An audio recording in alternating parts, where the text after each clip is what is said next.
জ্বরের কারণে শরীর ব্যথা, মাথা ব্যথা, দাঁত ব্যথা, পিঠে ব্যথা, পেশি ব্যথা, মাসিকের ব্যথা, পেশি বহুল ব্যথা, সংক্রমণের সাথে সম্পর্কিত জ্বর ব্যথা, অপারেটিভ পরবর্তী বা আঘাতজনিত সাধারণ ব্যথা ইত্যাদির ক্ষেত্রে খুব দ্রুত কাজ করে থাকে এইচ এক্সআর ট্যাবলেটটি।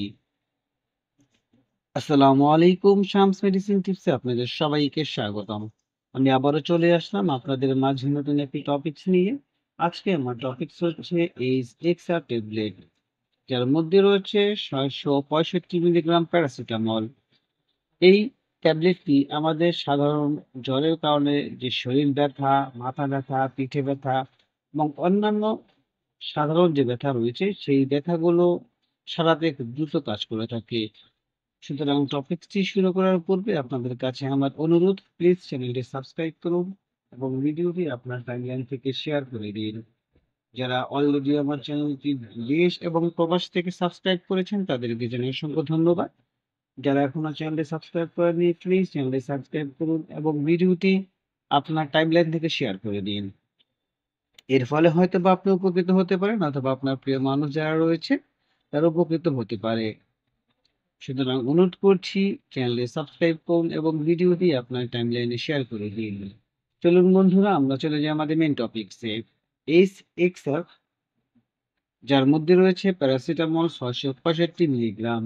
এটি বাজারে নিয়ে এসেছে স্কয়ার ফার্মাসিউটিক্যালস। এইচ এক্সআর হলো একটি টেকসই যুক্ত ট্যাবলেট, যার সক্রিয় উপাদান হিসেবে রয়েছে প্যারাসিটামল বিপি 665 মিলিগ্রাম। এটি সাধারণত হালকা থেকে মাঝারি ব্যথা উপশম করতে এবং জ্বর কমাতে ব্যবহার করা হয়। প্যারাসিটামল বা এসিটামিনোফেন নামে পরিচিত বিশ্বজুড়ে সর্বাধিক ব্যবহৃত ব্যথানাশক, অ্যান্টিপাইরেটিক এবং জ্বর হ্রাসকারী ওষুধগুলোর মধ্যে একটি। এই এক্সআর এর মধ্যে এক্সআর অর্থ বর্ধিত মুক্তি, যার অর্থ এই ট্যাবলেটটি সময়ের সাথে সাথে ধীরে ধীরে ওষুধ নির্গত করার জন্য ডিজাইন করা হয়েছে, যা নিয়মিত প্যারাসিটামল ট্যাবলেটের তুলনায় দীর্ঘস্থায়ী প্রভাব প্রদান করে থাকে। এই পর্যায়ে বন্ধুরা আমরা জানবো যে এই এইচএক্সআর ট্যাবলেটটি কাজ কি, অর্থাৎ কিভাবে কাজ করে। প্যারাসিটামল কেন্দ্রীয় স্নায়ুতন্ত্র প্রাথমিকভাবে মস্তিষ্কে প্রোস্টাগ্ল্যান্ডিনের সংশ্লেষণকে বাধা দিয়ে কাজ করে। প্রোস্টাগ্ল্যান্ডিন হলো এমন রাসায়নিক যা প্রদাহ, ব্যথা এবং জ্বরকে উৎসাহিত করে। প্রোস্টাগ্ল্যান্ডিনের মাত্রা কমিয়ে প্যারাসিটামল কার্যকরভাবে শরীরের তাপমাত্রা কমায় এবং ব্যথা উপশম করে।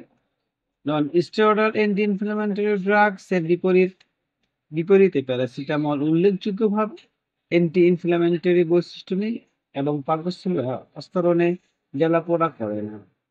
এই বর্ধিত মুক্তির আকারে এক্সআর ধীরে ধীরে রক্ত প্রবাহে ওষুধটি ছেড়ে দেয়, আরো সুসংহত থেরাপিউটিক স্তর বজায় রাখে এবং ডোজের ফ্রিকোয়েন্সি হ্রাস করে। এটি দীর্ঘস্থায়ী অবস্থার ব্যবস্থাপনা বিশেষভাবে কার্যকর হতে পারে। অর্থাৎ বন্ধুরা, যে অন্যান্য যে নন স্টেরয়েড অ্যান্টি ইনফ্ল্যামেটরি ড্রাগ রয়েছে সেটির তুলনায় এই এক্সআর কোনো ক্ষতি করে না, অর্থাৎ এবং আমাদের শরীরে কোনো জ্বালাপোড়া করে না এবং এটা খুব দ্রুত কাজ করে। এই পর্যায়ে বন্ধুরা আমরা জানবো এই এক্সআর ট্যাবলেটের ব্যবহার, অর্থাৎ কোন কোন ক্ষেত্রে ব্যবহার করা হয় সে বিষয়ে আমরা জানবো। এই এক্সআর ট্যাবলেটটি প্রথমে যে কাজে ব্যবহার করা সেটা জ্বর এবং শরীর ব্যথা, অর্থাৎ জ্বরের সাথে যখন শরীর ব্যথা হয় সেই ক্ষেত্রে এই এক্সআর ট্যাবলেটটি খুব দ্রুত কাজ করে, জ্বর হ্রাস করে এবং ব্যথা কমিয়ে দেয়। মাথা ব্যথা, যদি মাথা ব্যথা সাধারণ মাথা ব্যথা করে তাহলে এক্সআর খুব দ্রুত কাজ করে মাথা ব্যথা সারাতে। পিঠে ব্যথা, পিঠে যদি কোনো কারণে হালকা মাঝারি টাইপের ব্যথা হয় সেক্ষেত্রেও এক্সআর পিঠে ব্যথা কমাতে সাহায্য করে। পেশিতে ব্যথা, অর্থাৎ পেশিবহুল যদি কোনো ধরনের সাধারণ ব্যথা হয় সেই ব্যথা সরাতেও এক্সআর কাজ করে থাকে। মাসিকের ব্যথা, সাধারণ মাসিক যদি নরমাল ব্যথা হয় সেই ক্ষেত্রে এক্সআর ট্যাবলেটটি সেই ব্যথা কমাতেও সাহায্য করে। ঠান্ডা বা সংক্রমণের সাথে সম্পর্কিত জ্বর, অর্থাৎ সংক্রমণের জ্বর যদি হয় সেই ক্ষেত্রেও এক্সএর ট্যাবলেটটি সেই সংক্রমণ জ্বর কমাতে সাহায্য করে। অপারেটিভ পরবর্তী বা আঘাতজনিত ব্যথা, অর্থাৎ হালকা যদি আঘাতজনিত কোনো ব্যথা পাওয়া যায় বা পাওয়া হয় সেই ক্ষেত্রে এক্সএর ট্যাবলেটটি সেই ব্যথা সরাতেও খুব সহায়ক ভূমিকা পালন করে থাকে। এই পর্যায়ে বন্ধুরা আমরা জানবো এর ডোজ, অর্থাৎ এর ডোজটা কিভাবে সেবন করতে হবে। প্রাপ্তবয়স্ক এবং ১২ বছরের বেশি বয়সী শিশুরা তাদের জন্য প্রয়োজন অনুসারে প্রতি ৮ ঘন্টা অন্তর একটি ট্যাবলেট সুপারিশ করা হয়। সর্বোচ্চ ২৪ ঘন্টার মধ্যে ৩,৯৯০ মিলিগ্রাম বা সর্বোচ্চ ৬টি ট্যাবলেটের বেশি নয়। অর্থাৎ একদিনে ৬টি বেশি ট্যাবলেট গ্রহণ করা যাবে না এবং ১২ বছরের কম বয়সী শিশুদের সুপারিশ করা হয় না। অর্থাৎ প্রাপ্তবয়স্করা প্রতিদিন একটি ট্যাবলেট খেতে পারবে, কিন্তু ৮ ঘন্টা অন্তর খেতে পারবে এবং একদিনে ৬টি ট্যাবলেটের বেশি খাওয়া যাবে না এবং ১২ বছরের কম বয়সী শিশুদের ক্ষেত্রে এই এক্সআর ট্যাবলেটের সুপারিশ করা হয় না। প্রথমে বলা হয়েছিল এক্সআর, তাহলে এক্সআর হচ্ছে বর্ধিত মুক্তি, অর্থাৎ বর্ধিত যে সুবিধা রয়েছে সে বিষয়ে আমরা জানবো। বর্ধিত মুক্তির সুবিধাগুলো কি? ব্যথা উপশমে দীর্ঘ সময়কাল প্রদান করে, ঘন ঘন ডোজের প্রয়োজন হ্রাস করে, ওষুধের স্থিতিশীল রক্তের ঘনত্ব বজায় রাখে, অস্টিওআর্থারাইটিসের মতো দীর্ঘস্থায়ী অবস্থার ক্ষেত্রে সম্মতি উন্নত করে। এটি হচ্ছে বর্ধিত মুক্তির সুবিধা, অর্থাৎ এক্সআর এর সুবিধা। এই পর্যায়ে বন্ধুরা আমরা জানবো পার্শ্ব প্রতিক্রিয়া। প্রতিটি মেডিসিনের পার্শ্ব প্রতিক্রিয়া রয়েছে। পার্শ্ব প্রতিক্রিয়ার মধ্যে রয়েছে বমি বমি ভাব, অতিরিক্ত মাত্রা বা দীর্ঘস্থায়ী অপব্যবহারের ক্ষেত্রে লিভারের ক্ষতি, মাঝে মাঝে মাথা ঘোরা। গুরুত্বপূর্ণ, উচ্চ মাত্রা গ্রহণ বা অ্যালকোহল অন্যান্য লিভার বিষাক্ত ওষুধের সাথে একত্রিত করা লিভারের মারাত্মক ক্ষতি হতে পারে। এটা হচ্ছে বন্ধুরা পার্শ্ব প্রতিক্রিয়া। এ পর্যায়ে বন্ধুরা আমরা কিছু সতর্কতা জানবো, কারণ প্রতিটি মেডিসিনের কিছু সতর্কতা রয়েছে। সেই সতর্কতার বিষয়ে আমাদেরকে জানতে হবে। যেমন এক্সআর গ্রহণের সময় অ্যালকোহল এড়িয়ে চলতে হবে। তো এই যে এক্সআর আপনি যখন খাবেন, যারা অ্যালকোহল গ্রহণ করেন তাদেরকে অবশ্যই অ্যালকোহল পরিত্যাগ করতে হবে। লিভারের রোগ বা অ্যালকোহল নির্ভরতা রোগীদের ক্ষেত্রে সুপারিশ করা হয় না। অর্থাৎ যাদের লিভারের রোগ রয়েছে এবং অ্যালকোহল আপনি সেবন করেন, তাদের ক্ষেত্রে এই এক্সআর ট্যাবলেটটি সুপারিশ করা হয় না। কিডনি সমস্যাযুক্ত ব্যক্তিদের ক্ষেত্রে সতর্কতার সাথে ব্যবহার করতে হবে। অর্থাৎ কিডনির সমস্যাযুক্ত যারা রয়েছেন তাদের ক্ষেত্রে এটি সতর্কতার সাথে ব্যবহার করতে হবে। একসাথে একাধিক প্যারাসিটামল যুক্ত পণ্য ব্যবহার করবেন না। অর্থাৎ একই সাথে একাধিক প্যারাসিটামল যুক্ত যে ট্যাবলেটগুলো রয়েছে সেগুলো অবশ্যই পরিহার করতে হবে বা একসাথে গ্রহণ করবেন না। এই পর্যায়ে বন্ধুরা আমরা জানবো যে গর্ভবতী এবং স্তন্যপানকালে যা স্তন্যপান করাচ্ছেন তারা এটা খেতে পারবে কিনা। গর্ভবতী বা স্তন্যপান করানো মহিলাদের ব্যবহারের আগে একজন ডাক্তারের সাথে পরামর্শ করতে হবে। অর্থাৎ যারা স্তন্যপান করাচ্ছেন এবং গর্ভবতী রয়েছেন তাদের জন্য অবশ্যই ট্যাবলেটটি গ্রহণ করার আগে অবশ্যই একজন ডক্টরের সাথে পরামর্শ করে গ্রহণ করতে হবে।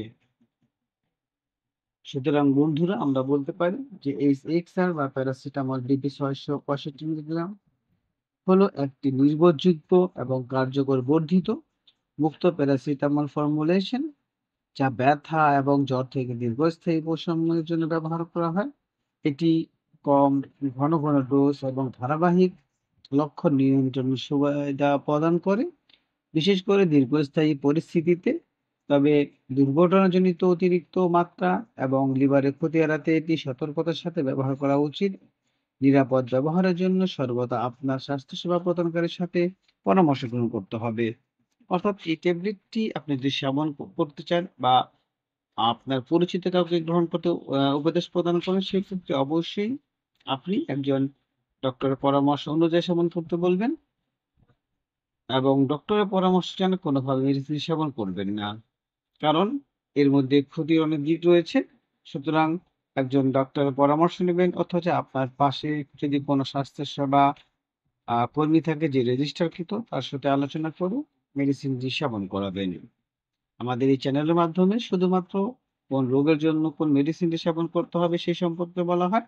সুতরাং অবশ্যই মেডিসিন গ্রহণ করার পূর্বে একজন অভিজ্ঞ ডাক্তারের পরামর্শ নিয়ে মেডিসিন সেবন করবেন। কোনোভাবে ডাক্তারের পরামর্শ ছাড়া মেডিসিন সেবন করবেন না। এই এক্সআর সম্পর্কে যদি আপনাদের কোনো কিছু জানার থাকে তাহলে অবশ্যই আমাদেরকে কমেন্টস করে জানিয়ে দিন। আমরা আপনাদের কমেন্টস গুলো যথাযথ উত্তর দেওয়ার চেষ্টা করব। ভিডিওটি যদি ভালো লাগে এবং উপকারী মনে হয় তাহলে অবশ্যই বন্ধুদের সাথে শেয়ার করে দিন। আবারও অনুরোধ করছি, প্লিজ চ্যানেলটি সাবস্ক্রাইব করুন এবং ভিডিওটি আপনার টাইমলাইন থেকে শেয়ার করে দিন। এর ফলে হয়তো বা আপনি উপকৃত হতে পারেন অথবা নাও হতে পারেন, কিন্তু আপনার প্রিয় মানুষ যারা রয়েছে, যারা উপরে উল্লেখিত সমস্যায় ভুগছে তাদের উপকারে আসতে পারে। সুতরাং আপনি আপনার টাইমলাইন থেকে ভিডিওটি সবার মাঝে শেয়ার করে দিন। আজ এ পর্যন্তই। আবার কথা হবে আগামীকালকে নতুন কোনো টপিকস নিয়ে। সে পর্যন্ত ভালো থাকুন, সুস্থ থাকুন। খোদা হাফেজ।